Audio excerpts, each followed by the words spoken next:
Bonjour Anne. Bonjour. Et merci de nous recevoir ici à Sainte-Croix-en-Plaine. Ouais, c'est bien ça. C'est ça. On est proche de quoi pour ceux qui connaissent pas? On est proche de quoi? On est proche de l'Allemagne parce qu'on est vraiment dans l'est de la France en fait. Ouais. Colmar, Okay. donc on connaît avec les marchés de Noël, Kaisersberg, marché de Noël. Donc, pratique vraiment... à prononcer. Hein. Ouais, très pratique. Et bien au Scrabble c'est pas mal aussi. Au Scrabble, c'est pas mal. Donc là on est dans ton magasin. Oui, c'est ça. Alors l'idée de cette interview c'est de prendre ton avis sur comment tu vis la profession. Par rapport à ce que tu as pu connaître avant, aujourd'hui, comment tu voudrais qu'elle évolue, comment tu travailles, etc. Et de confronter ce point de vue avec tous ceux que j'ai pu interviewer, qu'ils soient gérants de magasins, salariés, étudiants, enfin tous ceux qui ont voulu prendre la parole en fait. Et déjà, je te remercie de prendre ce temps, parce que t'es un magasin occupé, et c'est, je pense, important pour faire évoluer la profession. Il n'y a pas de mauvaise réponse. C'est ton avis qui compte, on s'en fout de ce que pensent les autres. D'accord. L'idée, c'est ton avis qui m'intéresse. Voilà. Alors, déjà, pour débuter, est-ce que tu voudrais bien te présenter ton parcours, bien sûr, ton magasin surtout, et aussi quand tu as eu ton diplôme et dans quelle école? Alors, donc, j'ai été diplômée en 99. En fait, j'ai fait l'école d'optique à Lille, puisque je suis originaire en fait, du nord de la France, expatriée en Alsace. C'est une profession, on pouvait en fait avoir son propre magasin. C'est ça déjà moi qui me plaisait en fait. Et donc, j'ai fait à l'époque, ça s'appelait IDECO, une formation en fait, qui a été faite par Optique 2000. En fait, c'était juste un an. On était en alternance dans un magasin, donc Optique 2000 forcément. Et donc, c'était déjà dans l'idée. Donc, elle sert à quoi? Elle sert à apprendre à ouvrir un magasin? Alors voilà, c'est ça, parce qu'en fait, tu faisais une vraie étude de marché. Ah oui, ok. Et donc, en fait, on était par groupe. Nous, on avait pris proche de Bordeaux, en fait, on prenait rendez-vous avec les banquiers, on faisait un business plan, on faisait tout, on prévoyait. Nous, notre étude de marché, à la fin, on a dit que, non, fallait pas s'installer. Ok. Et ça sert aussi à ça. Voilà, c'est ça, effectivement. Et donc, c'était, on était vraiment dans le concret, en fait. C'était pas que du cours théorique. Et puis, on avait vraiment des profs aussi en marketing et des profs qui étaient des vrais professionnels aussi. En fait, c'est pas que des enseignants. C'est ça qui est intéressant. Des gens du terrain. Ouais, voilà. Déjà, ça, j'aimais bien. Très bien. Ensuite, j'ai dit, on va d'abord travailler un petit peu, quand même. Ça aide. Donc, je suis restée un an de plus, effectivement, dans le magasin, là où j'ai fait mon alternance. Après, j'ai voulu voir autre chose et puis retourner sur Lille, en fait. Je suis allée dans les opticiens mutualistes. Je voulais voir un petit peu ce que c'était. Une grosse usine à gaz, on était à peu près entre 10 et 15, je me souviens plus trop. Et là, c'est super parce que du coup, ça m'a poussé à m'installer parce que je ne supportais pas. Tu voulais plus faire ça? Non, j'ai dit, voilà. T'as dit, on a le droit de parler de tout. Hein. Mais c'est ça déjà qui va plaire aux gens. Et c'est surtout pour ça qu'on est là. Donc j'espère que je ne vais pas être déçu. Ah mais là, je serai déçu. Et déjà là, tout de suite, j'ai dit, je n'aurai pas de magasin, effectivement, je ne veux plus travailler dans une enseigne. Parce que c'est quoi? C'est parce qu'il y avait trop de monde? C'est parce que le client n'était pas assez considéré? C'est quoi ton avis? Là, c'était trop gros ce magasin. En fait, tu avais une semaine, tu étais juste à la vente, en fait, et tu ne fais pas ton métier de A à Z. Donc, je ne faisais pas de montage parce que tu avais deux. Voilà. Et donc, c'était. Enfin, pour moi, c'est. Non, enfin, je vends des lunettes, quoi. Je comprends. C'est pas mon métier. J'ai compris. Je suis pas comme ça. Ok.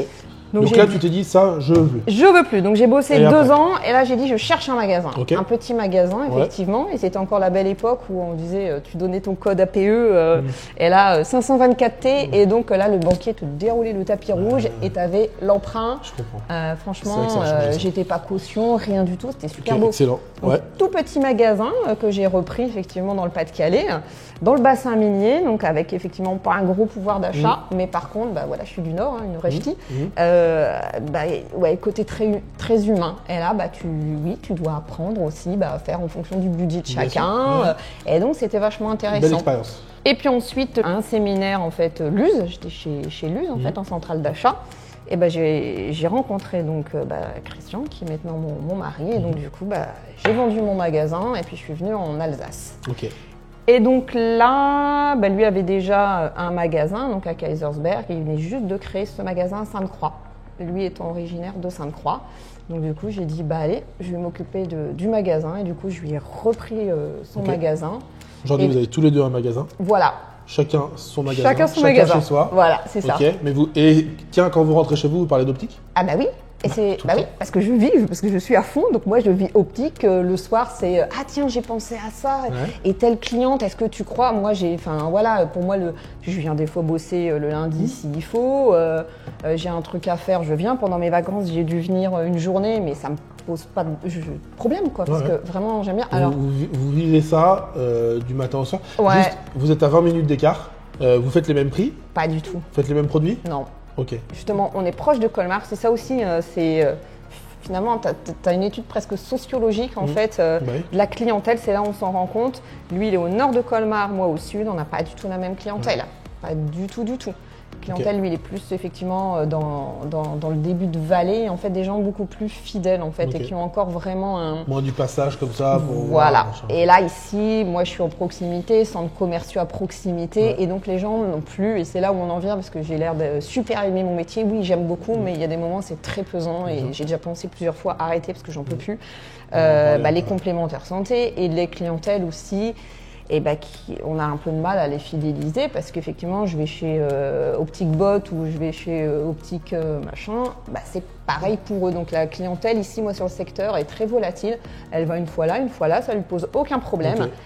Et donc, malgré le fait de bien faire son métier, voilà, c'est ça. Ils sont changés. Alors on a quand même une majorité de nos clients effectivement qui reconnaissent notre expertise, mais qui quand même peuvent changer comme ça. Mais voilà, et quel que soit l'âge, c'est ça qui est impressionnant. C'est pas même des personnes, des retraités qui ont toujours été contentes, vont voir ailleurs parce qu'on va les voir ailleurs. Mais c'est un peu la tendance actuelle, pas que dans l'optique, quoi. Ouais, mais voilà, ils changent de boulot, ils changent de femme. C'est toujours. C'est peut-être mieux ailleurs. Hein. L'herbe est peut-être plus verte ailleurs. Quand c'est bon, c'est toujours bien. Non. Donc ça faisait partie des questions après. La question était quelles difficultés tu rencontres en ce moment. C'est plutôt ça, c'est plutôt malgré le fait de bien faire son métier, fidéliser. Quoi. Voilà, toi, c'est ça. Ou avant, tu n'avais pas besoin, effectivement, les clients venaient, ils étaient super contents du choix de lunettes, du relationnel, parce que maintenant, les verres progressifs, c'est pareil, en l'espace de 25 ans, ça a changé. Tu peux vraiment en fonction du besoin de chacun, si tu poses bien les questions. Trouver le bon produit. Et ça, ils apprécient effectivement, mais malgré ça, en fait, et c'est pour ça que je suis tout le temps en ébullition, parce que c'est, là, je vais faire quoi comme pub entre Insta, Facebook, tout ça. Je vois. Mais est-ce que tu le ressens? Tu dis, tiens, j'ai bien fait mon boulot avec lui, et pourtant, je l'ai croisé dans la rue, il a changé de lunettes, pas chez moi. Est-ce que tu le ressens comme une injustice? Tu dis, merde, j'ai quand même bien fait le truc. Et malgré ça, il vient pas chez moi. C'est marrant ce que tu dis parce que moi, c'est comme ça que je le ressens. Mais j'ai dû faire un travail sur moi-même. Bah oui, je comprends. Voilà, parce qu'effectivement, c'est mince. Avant, ça me rendait presque malade. Mais pourquoi il n'est pas revenu chez moi? Est-ce que c'était une question de prix? Est-ce qu'il a été mal accueilli? Est-ce qu'il n'est pas content? Et en fait, maintenant, en posant les questions, quand certains reviennent, c'est intéressant, on leur pose la question, mais pourquoi alors voilà. Mais tout simplement, alors qu'avant on n'osait pas poser la question, mais moi j'ai besoin de savoir pourquoi. Est-ce qu'ils te le disent vraiment après? Ceux qui reviennent pas, on ne sait pas. Oui. Ceux qui reviennent, en fait souvent c'est ma voisine m'a dit d'aller là-bas, la mutuelle, parce que c'est les réseaux et je ne suis pas dans les réseaux, je ne veux pas. Donc au final, dans la plupart des cas, alors je ne vais pas dire que je suis parfaite, non, loin de là, mais finalement la plupart des cas, c'est une question effectivement de complémentaire santé. De toute façon, je ne peux rien faire. Je ne peux pas lutter. Non. J'ai une question sur les mois actuels. Comment se porte l'activité? Écoute, là ça reprend. Alors depuis le Covid, c'est en dents de scie, c'est un truc de fou, encore pire qu'avant. C'est-à-dire que tu as des mois où tu es top, des mois où tu es vraiment pas bien. On a 2 ou 3 mois où là il n'y a personne et là tu dis mais en fait mais qu'est-ce qui se passe? Tu dis mais j'ai fait cette pub, j'ai fait ça, là j'ai refait le magasin, j'ai fait ça. Tu te remets beaucoup en question? Ah ouais, tout le temps. Et là, des fois, ce qui est intéressant aussi, j'ai fait venir effectivement avec l'US, la centrale d'achat en fait. Ils ont aussi, on peut avoir toute un genre d'audit en fait. Ouais, c'est bien. Et puis finalement, on dit mais attends, tu fais ça, tu fais tout, mais ne fais rien de plus. Ah bon? Mais non, mais peut-être que je pourrais faire ça. Mais non, il y a un moment, arrête, parce que... tu te poses trop de questions peut-être. Oui, voilà. Donc finalement, peut-être, je sais pas, la maturité où tu te dis, il y a un moment, stop, je vais peut-être arrêter de chercher là où il n'y a pas à aller chercher. C'est en dents de scie, c'est ça? C'est Ouais. vraiment comme ça que tu qualifies l'activité. Et ces 2 derniers mois là? Là, ces 2 derniers mois, c'était plutôt très bien, comme activité, effectivement, aussi bien des renouvellements que des nouveaux clients, ce qui est toujours intéressant. C'est sûr. Mais de toute façon, maintenant, l'activité, on la voit sur 12 mois. Ou avant, en fait, on la regardait d'une année à l'autre, d'un mois à l'autre. Et des fois, en un mois, on arrive à perdre énormément. Et puis le mois d'après, on rattrape tout. Tu sais, c'est ça, ok. Donc faut apprendre à relativiser, c'est dur. C'est prendre du recul, c'est compliqué. Surtout quand on est dedans et quand on a l'émotion, parce que c'est son magasin, c'est son truc, c'est dur. Faut prendre du recul, c'est pas évident. On va dézoomer un petit peu de ton magasin. et je demandais si ça te va, ta vision du marché de l'optique. Pas du métier d'opticien, du marché de l'optique. Tu prends le paysage français de l'optique, les magasins, la façon de faire, tout ce que tu veux, c'est quoi le point fort du marché de l'optique? C'est quoi le point faible du marché de l'optique? Si tu devais dire à un étudiant qui sort de bac, il dit tiens Anne, je ferais bien opticien. Tu peux me conseiller? Tu dirais quoi? Alors en France, c'est vrai qu'on a toujours quand même si les mutuelles nous cassent les pieds, on a quand même toujours un financement de la part de la complémentaire santé. Point fort. Voilà, quand même, je veux dire, comme dans effectivement, le système sécurité sociale, effectivement, où il y a quand même beaucoup de professions qui sont financées quand même par ça. Donc ça reste quand même effectivement un atout malgré tout. Le point négatif, ça peut être aussi les mutuelles, très honnêtement. Parce que comme tous les pays qui nous entourent, la Belgique, la Suisse, l'Allemagne, où il n'y a plus du tout de remboursement, il y a une baisse quand même effectivement du chiffre de l'optique, mais après qui est remonté. Donc c'est comme pour tout. Comme le 100% santé, tout le monde donc, et puis finalement, on s'en sort quand même. Là, c'est le point fort et le point faible, c'est le même. Finalement. Il faudrait faire quoi? Il faudrait dire il n'y a plus de mutuelle? Ou alors il faudrait dire moi, je pense. Ok, on en fait. C'est quoi ton avis?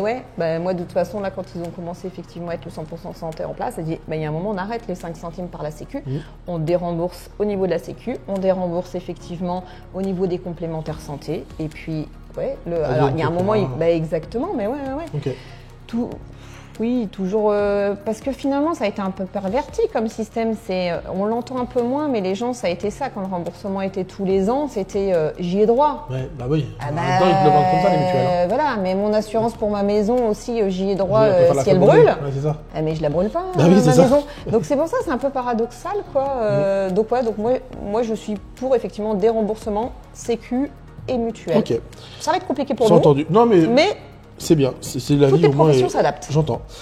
Recrutement. Problème, pas problème, facile, pas facile, c'est quoi ton point de vue?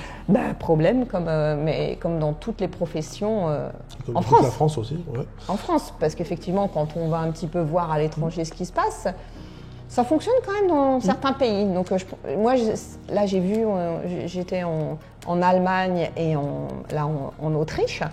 En fait, tu as l'impression que les gens aiment ce qu'ils font et aiment aller travailler, mais que ce soit n'importe quel travail en fait, qualifié ou non qualifié. Tu as de la joie, du plaisir. Alors qu'en France, en fait, j'ai l'impression que quel que soit le métier, en fait, les gens n'ont pas envie d'aller bosser, ils sont pas contents de ce qu'ils font. Et oui, toujours aller voir ailleurs, mais il y a un moment, on aime son métier, quoi. Et puis, je t'accueille, pas que dans le commerce, mais partout. Et moi, je pense que c'est vraiment, même encore dans les années 90, c'était... j'ai du boulot. De toute façon, moi, quand j'ai commencé à travailler, je travaillais là. Ça m'allait pas, j'allais là-bas, mais je passais en entretien. Il y avait, super, c'est génial, j'adore et tout. Ça me plaît. Et aujourd'hui, ils s'en foutent. Les gens, j'ai l'impression qu'en fait, c'est ça. Le boulot, ça les intéresse pas. Mais du coup, tu galères à recruter ou tu galères à avoir des gens compétents et habités par ce qu'ils font? Tout. Les deux. L'ensemble. Mais oui, voilà, c'est ça. Les gens veulent aussi, il y a un moment aussi, le salaire, c'est je fais pas mes preuves, mais par contre, je veux tout de suite un gros salaire. Et puis pas travailler le samedi, donc en optique, c'est problématique. Finir aussi à 17h. En fait, donc je veux les avantages. Mais il y a un moment, moi je veux bien tout, il n'y a pas de problème. Mais t'es motivé. Moi, si t'es motivé, il n'y a pas de problème. Au contraire, bien sûr. Est-ce que ces dernières années, tu as mis en place quelque chose que tu qualifierais d'innovant? Tu dis, j'ai fait ça, ça a apporté quelque chose à mon magasin ou à ma façon de travailler? M'occuper effectivement des enfants. Parce que c'est un moment, j'étais à un moment charnière, effectivement, c'est est-ce que je rentre dans les réseaux? Parce que baisse de la clientèle forcément en 2015, 2014, 2015. Et ou sinon, qu'est-ce que je fais? J'ai quoi comme identité? Donc il fallait trouver une identité. Je dis non, les réseaux, je peux décemment, c'est pas mon éthique, je ne peux pas faire ça. Et je me suis lancée dans les enfants avec OptiKid. Et là, c'est juste génial. C'est super. Alors c'est quoi OptiKid pour ceux qui ne connaissent pas? Tu vas équiper les enfants, vraiment choisir la bonne monture adaptée, le bon verre et surtout, tu as t'apportes un équipement optique pour le développement de l'enfant. Ça va lui permettre un autre développement effectivement, parce que sa vision qui est problématique, si elle n'est pas corrigée, en fait, le cerveau est mobilisé, il ne peut pas faire autre chose. Mais tu as des formations plus qu'un autre opticien? Ah oui. Mais non, c'est ça. Ah mais oui, justement, c'est ça qui est bien. Parce on a beaucoup de rencontres entre opticiens, donc on échange effectivement entre... C'est ça, en fait, ça nous permet de nous rencontrer et c'est génial. Vous êtes combien en France ? Des ophtalmos, là on est 130 magasins maintenant.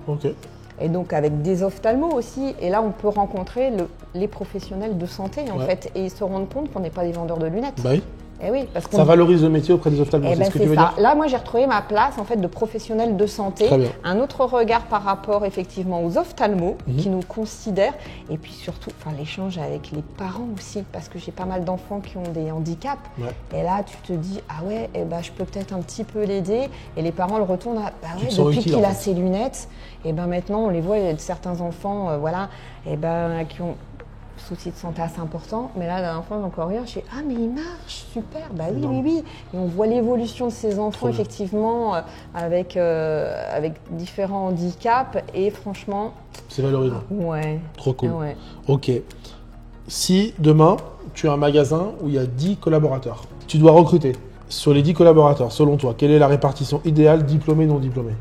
Ah là, aucune importance. Le nombre de diplômés, juste légalement, parce que moi, je suis carré. Bien sûr. Donc, légalement, je prends le nombre de diplômés, en fait, qu'il me faut, effectivement, en fonction de mes plages horaires, en fait. Et ensuite, mais peu importe.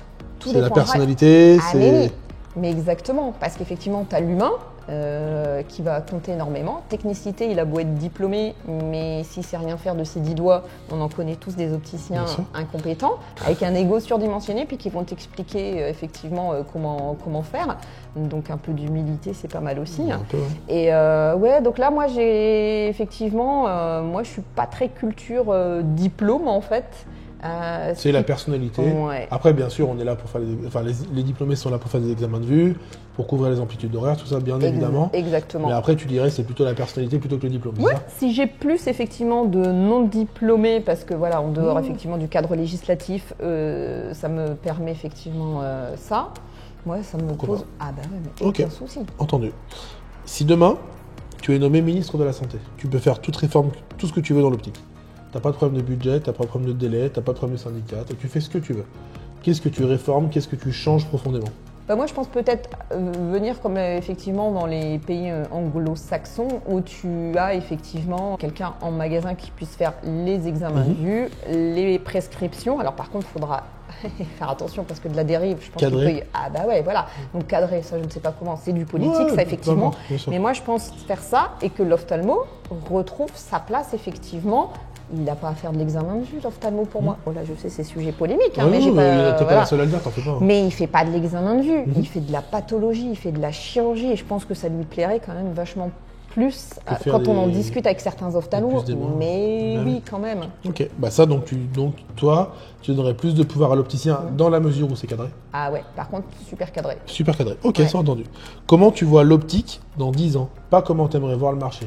Comment tu le vois ? C'est-à-dire plus de magasins, moins de magasins, disparition de certains, apparition d'autres, des nouvelles technologies. Qu'est-ce que tu vois dans 10 ans ? Toujours plus de magasins, parce que de toute façon, comme on dépiste plus tôt, forcément, les myopies galopantes, donc finalement, je pense que le marché de l'optique, le chiffre va augmenter, donc forcément, il y a toujours effectivement des magasins qui ouvriront, mais je pense par contre pas forcément des gros magasins. Moi, je pense plutôt des plus petites structures, effectivement, où tu en as pas mal. Et puis certains opticiens qui veulent plus non plus forcément être salariés, mais qui veulent aussi aménager aussi leurs horaires, travailler moins, et qui veulent peut-être gagner moins aussi, mais toujours dans ce contexte où je bosse moins, je gagne moins, mais je veux profiter de mes enfants, de mes loisirs.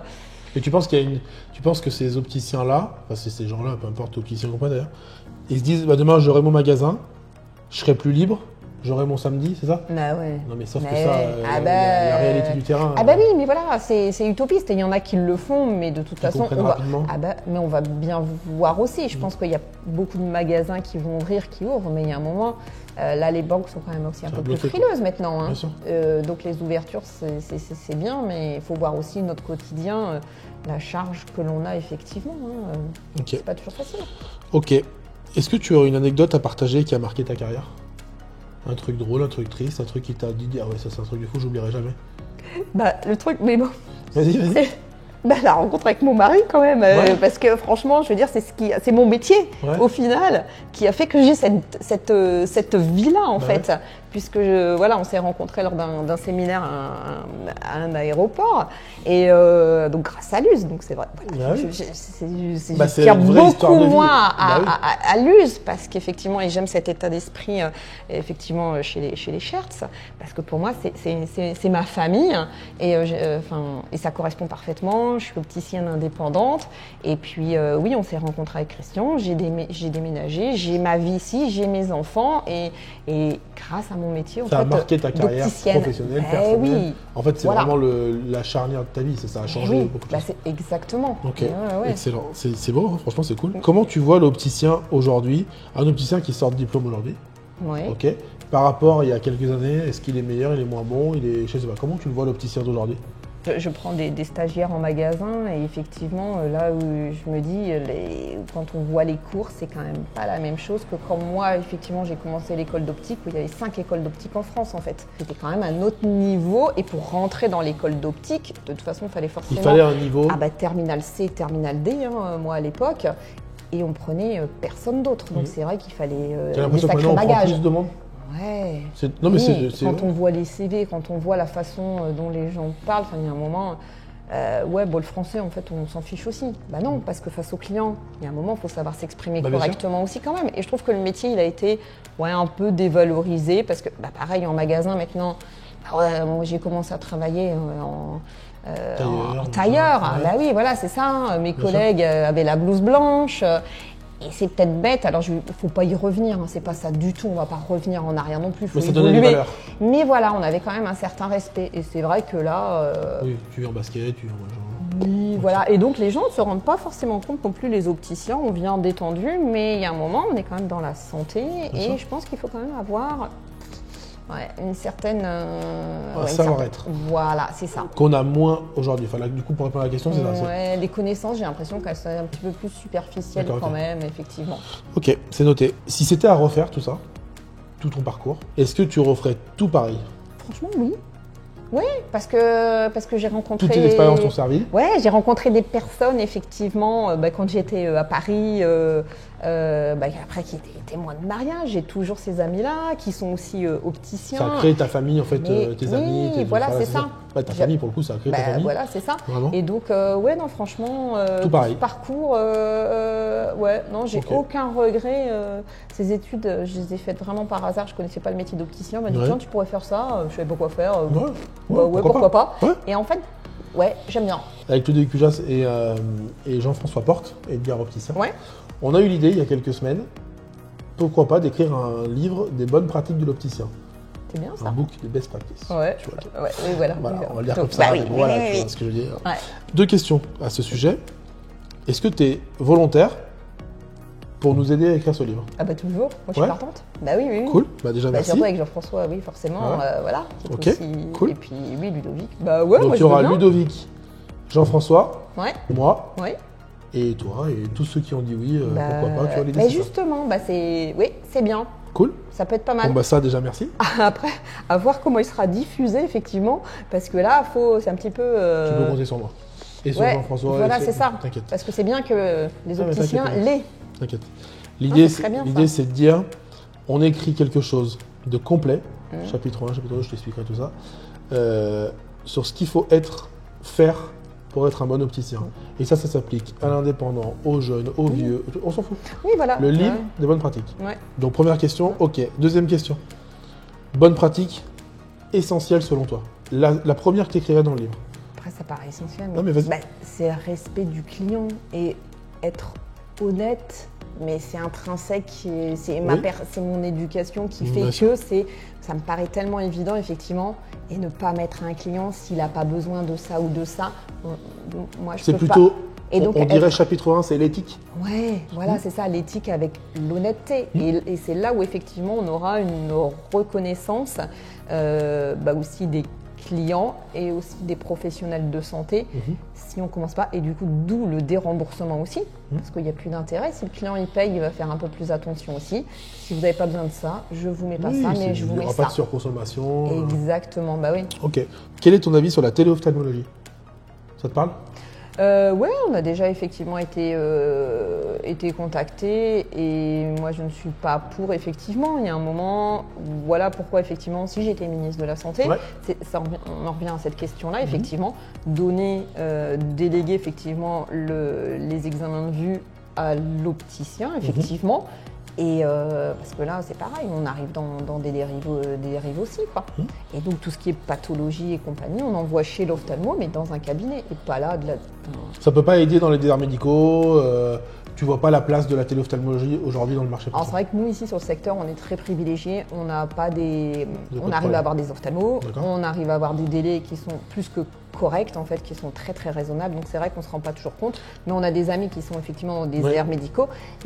C'est là aussi les médecins généralistes, effectivement, nous les opticiens vont travailler effectivement avec les généralistes puisqu'il faut quand même une ordonnance, mais ce sont quand même des opticiens reconnus avec des optométristes en magasin et l'examen de vue est déjà fait, donc ils peuvent quand même avoir une ordonnance. Tu vois plus cette solution plutôt que la téléophtalmo qui. Pour toi, c'est quoi le problème en fait? C'est qu'il n'y a pas la personne en face? C'est ça le problème?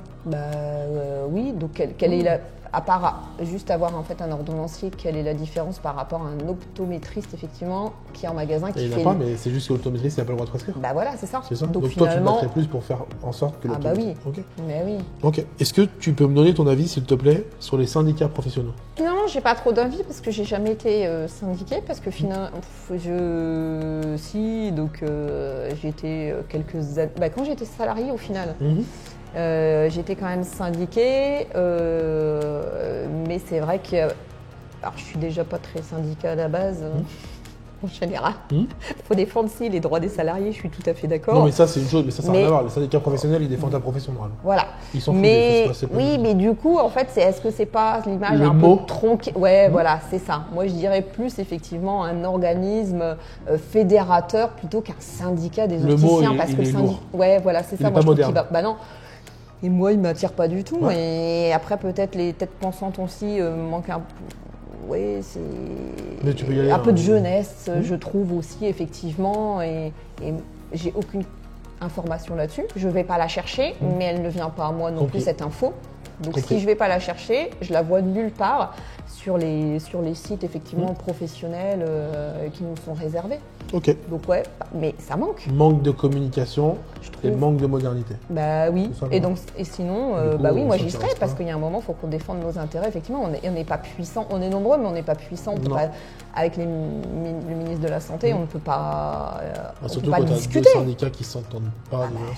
Oui, puis représentatif de rien. Oui, c'est ça. Donc c'est un peu compliqué. Si je te dis RSE, ça te parle? Oui, j'ai une formation dessus. Ça te parle à peu près? Tu vois l'idée? Oui. Tu as mis en place des choses dans cette démarche-là ou pas? Pas du tout. Ok. Non, parce que manque de temps? Parce que pas prioritaire? Ouais, tout ça. Mais c'est pas bien, hein. Mais c'est juste pour dire qu'en optique, objectivement, c'est pas du tout ma priorité, hein. Mais il faut vivre avec son temps et c'est comme ça qu'il y a plein de gens qui consomment comme ça, tu vois. En optique, on est à la rue complet. Mais que ce soit nous, opticiens, fournisseurs, oui. tout le monde. Donc en fait, c'est aussi pour dire ça. Donc RSE, pas prioritaire pour l'instant. Non. Mais pourquoi pas? Oui. Bon, ok. Qu'est-ce que tu attends du road trip de l'optique? Et pourquoi tu t'es inscrite? Parce que je suis toujours curieuse, moi, effectivement. Malgré tout, même si la profession, des fois, je suis un peu fatiguée de tout ça, je reste toujours, effectivement, à l'écoute. Et j'aime bien être dans le partage. Et je voulais aussi, ça m'intéressait de te rencontrer, parce que je ne te connaissais absolument pas. Et donc, du coup, j'étais plus curieuse, parce qu'au début, je savais même pas trop où tu voulais en venir avec ça, et à qui ça allait s'adresser, effectivement, ton film. Tu vois l'intérêt? Ouais. Qu'est-ce que tu attends de ce film? Et là, justement, je suis curieuse de voir est-ce que je suis la seule à avoir mes idées ou est-ce que je suis minoritaire ou majoritaire en fait. À ton avis, comme ça. Ce que tu dis là, tu trouves que Parce que tu es en Alsace toute seule, tu es la seule à penser ça? Non. 95% pensent la même chose que toi. Ouais. Tu vas voir. Oui. Enseigne, pas enseigne. D'accord. Bah, c'est là où ça m'intéresse. Parce que c'était ça, parce que tu as vu effectivement enseigne, non enseigne. Et moi, je pensais qu'effectivement, opticien indépendant, on avait parfois effectivement des idées un peu différentes. Et je dis pas mieux, hein, mais différentes. Et que du coup, on bossait pas forcément de la même façon et qu'on n'avait pas la même vision de l'évolution du métier. Ouais, t'as un mot à rajouter? Non, pas un mot à rajouter, mais vraiment, ouais, j'aime toujours mon métier, même si je me pose toujours beaucoup de questions. Et je sais pas si je ferai ça encore longtemps. J'en sais rien du tout. Justement, bah voilà, c'est ça, j'allais dire, j'ai aucune idée. Aucune idée, parce que tout dépendra effectivement de comment le métier va évoluer, parce qu'en gros, tous les 5 ans, c'est des remises en question, et puis on se dit, est-ce qu'on continue ou est-ce qu'on continue pas? Et est-ce que... Tu restes ouverte, tu verras. Ouais, je sais pas, j'en sais rien du tout. Ok, mais est-ce qu'on peut estimer que tu es une opticienne heureuse aujourd'hui? Oui. Alors là, aujourd'hui, oui. Par contre, peut-être que tu reviens dans un an, peut-être que je te dirai non. Parce qu'il y aura encore un truc avec les mutuelles. Mais aujourd'hui, ça va. Là, c'est surtout les mutuelles qui nous cassent les pieds. Mais là, on a passé le truc, c'est bon, on l'a passé. Mais ils vont encore nous rajouter un machin. Et moi, je disais, mais c'est pour ça, des remboursements, laissez-nous faire notre métier. On sait le faire, quoi. Donc, lâchez-nous. Ok, donc tu sais pas, tu verras. Et tu te laisses le droit de continuer ou pas. C'est un peu ça. Mais aujourd'hui, à l'heure où je te parle, tu es une opticienne heureuse. Oui. Mais ça, c'est cool. Ouais. Tu verras. Bah oui, le matin, je suis contente d'aller bosser. Bah oui, mais ça, c'est cool. Bah oui. Et ça aussi, c'est un truc très fort, tu verras. Dans le film, les opticiens sont plutôt heureux. Bah, c'est l'échange avec les clients, hein, très honnêtement. Hein, ça fait du bien, ça. Oui, bien sûr, ça fait du bien. Bien sûr. Est-ce que tu as un coup de gueule à passer? Non, franchement, pas de coup de gueule, parce que chacun travaille comme il veut dans son magasin. Moi, j'embête pas mes confrères m'embêtent pas, et on est libre dans son magasin, donc j'ai pas de coup de gueule spécialement à passer. Ok. Est-ce que tu es prête pour la série de questions-réponses? Ça dure 1 minute, c'est du tac au tac. Feu. Ray-Ban ou Persol? Ray-Ban. Atelier ou examen de vue? Atelier. Chemise ou polo? Chemise. Rof ou fnof? Aucun. Montage à chaud ou montage à froid? Tiède. Concurrent, on l'a jamais dit ça. Concurrent ou confrère? Confrère. Métal ou acétate? Ça dépend. Bon, il faut choisir. Acétate. Silmo ou Mido? Silmo, mais je préférerais dire Mido. Ouais. Avant le Covid ou après le Covid? Tu préfères quoi? Je réfléchis. Ouais, avant Covid, quand même. Tu préfères avoir -8 ou avoir +8 à choisir? -8. Cosium ou Pro-Optique? Je passe. Tu préfères être seul dans un magasin de 150 m² ou 15 dans 50 m²? C'est chaud, ça. Qu'est-ce qui tue? Ça tue, je ça. réfléchis. Je crois, finalement, seul dans 150 m². Allez. Tu préfères faire l'inventaire du magasin ou gérer les tiers payants? Les chiffres, j'aime pas. Mais alors, donc, je dirais... faire les tiers payants quand même. Ouais. Loucher ou diverger? Diverger. Ouais. Voir double, voir la moitié des choses. Moi, je vois toujours double. Hein. Donc, voir double? Oui, je vois toujours trop. Former ou être formé? Formé. Ouais. On dit un client ou un patient? Un client quand même, on est commerçant, donc malgré tout. Ok. Tu préfères te planter un tournevis dans le doigt ou changer de plaquette toute verte, bien verte là, les changer, hein, parce que si je me l'enfonce dans le doigt, je risque la septicémie. On est d'accord. Et enfin, dernière question, la plus importante. Tu préfères liker le road trip de l'optique sur Instagram ou liker le road trip de l'optique sur Instagram? Sur Instagram, évidemment. Ouais, c'est bon.